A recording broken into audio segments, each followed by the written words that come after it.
Kim Pao, way back 2016. Super trending. Ang saya ni Pao, ang laki ng ngiti, habang katabi si Kim.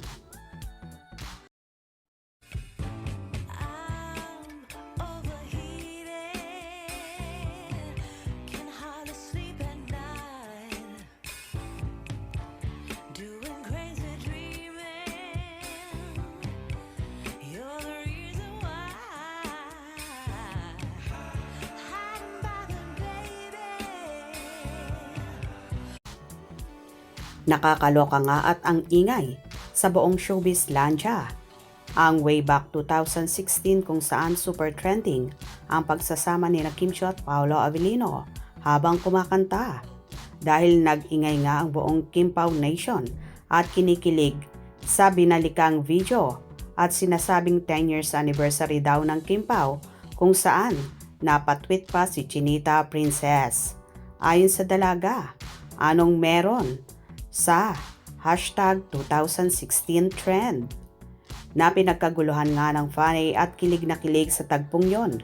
Makikita rin sa naturang video na kasama nila doon ang isa sa BFF ni Paolo na si Jake Cuenca. Tagalog muna yan, Tagalog muna yan. Lasing-lasing boss.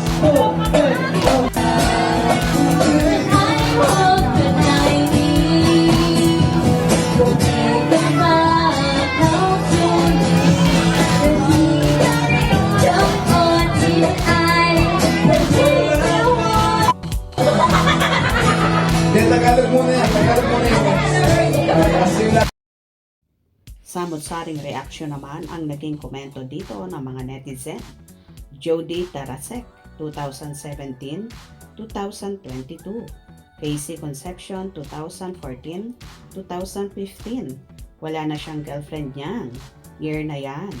Wala siyang girlfriend ng taon na yon. Napaka-handsome ni Pao.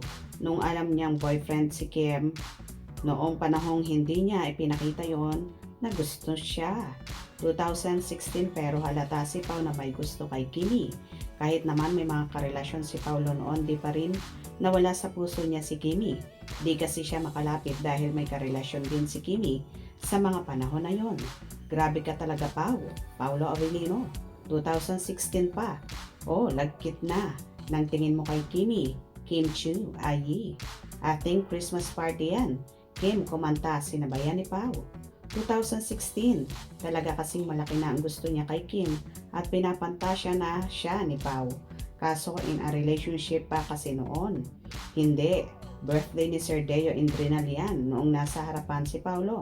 Kumakanta. Di, tagal nandun siya sa likod ni Kimi. Parang si Casey Concepcion yata. Birthday yan ni Sir Deo. 2016 to 2026. After 10 years kasi. Diba 2011 si Pao lipat. Nang kasayaw siya ni Kim at birthday Pao. Binati siya ni Kim. Then sa Beroca, nagka-work din sila. Ilang taon. Binigyan ng time. Doon sa Linlang dahil si Sir Deo yan. Siya nag-umpisa sa Kim Pao, masaya siya. Ngayon sa Heaven dahil sa Kim Pao. OMG Kim Pao. Anong ganap? Here sis. Pwede ba niyong i-post sa X? At nang makita ulit ni Daddy Pao, hihihihi. 2017 to 2022, Jody Tasarek. 2014-2015, Casey Concepcion. Sinulat ko to sa journal. How about si Janine? Anong year? Ba yun? Naging sila ba? Trending po ba uli? Sorry, hindi ako updated. Before not so sweet, but now, sweet na sweet ang Kim Pao. Road to forever. Yours, Kim Pao.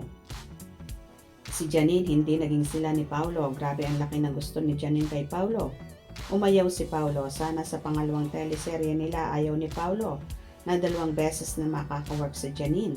Kahit sino pang artista, isa lang daw beses, pero kay Kimi, 4 na beses. Hindi daw siya nagsasawa katrabaho si Kim Chiu dahil grabe crush na dati ni Paolo si Kim. Nakasubaybayan si Paolo kay Kim mula sa Pinoy Big Brother. Gustong-gusto na ni Paolo si Kim.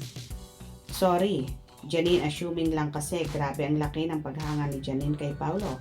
nakakahiyang babae, nagpapahalata. Kaya nakipag-break si River Cruz kay Janine kasi nahalata niya na may gusto si Janine kay Paulo. Pero never na niligawan niya si Janine. Sabi ni Paulo kay Bianca Gonzalez, magkarelasyon kami ni Janine kung siya ang manliligaw sa akin. Kaya ang tawag ni River sa kanyang ex-girlfriend na manloloko. Kim Pao, pinagtagpo talaga. Ang ganda ng ngiti ni Mr. Paulo dyan. Magandang tingnan. Gusto talaga ni Pao si Kimi, palaging masaya pag makita niya si Kimi. Mahal talaga ni Pao si Kimi. Crush niya kasi si Kim. O di ba? Iisa lang talaga ang sinasabi ng mga supporters.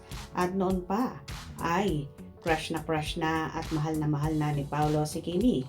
Kaya naman ngayon, ang pagkakataong ito ay hindi na niya pakakawalan pa ang kanyang prinsesa. Hope you enjoyed. Please subscribe for more info.